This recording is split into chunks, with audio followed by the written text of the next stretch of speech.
Friends, welcome to my channel. இன்றைக்கி நம்ம என்ன பார்க்க போகிறோன்னா, வீட்டிலே எப்படி ஈஸியாக பிரியாணி செய்யலான்னு பார்க்க போகிறோம். அதுக்கு முன்னாடி நம்ம சேனலை சப்ஸ்கிரைப் பண்ணுங்கள், லைக் பண்ணுங்கள், ஷேர் பண்ணுங்கள். வாங்க நம்ம வீடியோக்குள்ளே போகலாம்.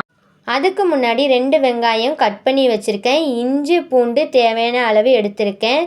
தக்காளி 2 கட் பண்ணி வச்சுருக்கேன். புதினா இலை, கொத்தமல்லி இலை, ரம்பா இலை, 4 மிளகாய் நடுவில் கீறி எடுத்து வச்சுருக்கேன்.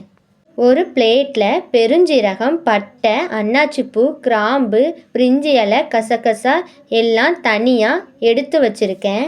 அடுப்பில் ஒரு பாத்திரத்தை வச்சு 4 கரண்டி எண்ணெயை சேர்த்துக்கிறேன். அதோட பட்டை, பெருஞ்சீரகம், அன்னாச்சிப்பூ, கிராம்பு, பிரிஞ்சி இலை, கசகசா எல்லாத்தையும் ஆட் பண்ணிக்கிறேன்.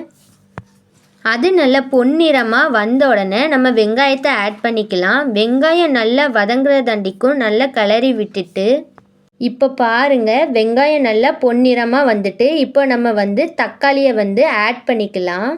அது கூட எடுத்து வச்ச கொத்தமல்லி இலை, ரம்பா இலை, புதினா இலை, மிளகாய் எல்லாத்தையும் சேர்த்து தக்காளி நல்லா வேகிற அளவுக்கு நல்லா கிண்டி விட்டுக்கலாம்.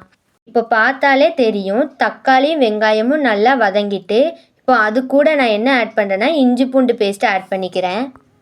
போன வீடியோலேயே நான் சொல்லியிருந்தேன் வீட்டிலையே உரலில் இடித்து இஞ்சி பூண்டு பேஸ்ட்டை தான் சேர்ப்பேன்னு. அதே மெத்தடில் தான் இப்போ நான் இஞ்சி பூண்டு பேஸ்ட்டு சேர்த்துருக்கேன். அந்த இஞ்சி பூண்டு பேஸ்ட்டை சேர்த்தோன்னே அதில் உள்ள பச்சை வாசனை போகிறதாண்டிக்கும் நல்லா நம்ம கிண்டி விட்டுக்கலாம். பச்சை வாசனை போனதும் நான் முதலையே கறியை நல்லா மஞ்சப்பொடி போட்டு வாஷ் பண்ணி எடுத்து வச்சுருந்தேன். அந்த கறியை இதோட நம்ம நல்லா சேர்த்து நல்லா கிண்டிக்கலாம். 5 மினிட்ஸ் கறி நல்லா குக் ஆகட்டும். நல்லா குக் ஆனதும் நம்ம அது கூட மஞ்சப்பொடி சேர்த்துக்கலாம். கறி நல்லா வெந்ததும் 1 teaspoon chilli powder, 2 teaspoon biryani powder, அது கூட உப்பையும் ஆட் பண்ணிக்கலாம். அது கூடவே நான் இப்போது 2 டீஸ்பூன் கர்டு ஆட் பண்ணி நல்லா மிக்சர் அளவுக்கு கிண்டி விட்டுக்கிறேன். கிண்டி விட்ட கறியோட இப்போ நம்ம தண்ணி ஆட் பண்ணிக்கலாம். பாஸ்மதி அரிசி நான் சேர்க்குறதுனால 2 கப்பு அரிசிக்கு 4 கப்பு தண்ணி சேர்த்துக்கிறேன். அப்போதான் ரைஸ் நல்லா உதிரியாக வரும். நல்லா தண்ணி கொதித்து வந்ததும் நான் அரை மணி நேரமாக ஊற வச்ச பாஸ்மதி அரிசியை இது கூட நல்லா சேர்த்து கிண்டி விட்டுக்கிறேன். இப்போ பிரியாணிக்கு பாஸ்மதி அரிசி சேர்த்துருந்தோன்னா அதை ரொம்ப நேரம் கிண்டி விட்டுக்கிட்டே இருக்கக்கூடாது. ரொம்ப நேரம் கிண்டி விட்டுக்கிட்டே இருந்தோன்னா அந்த பாஸ்மதி அரிசி உடஞ்சி பிரியாணி உதிரியாக இருக்காது.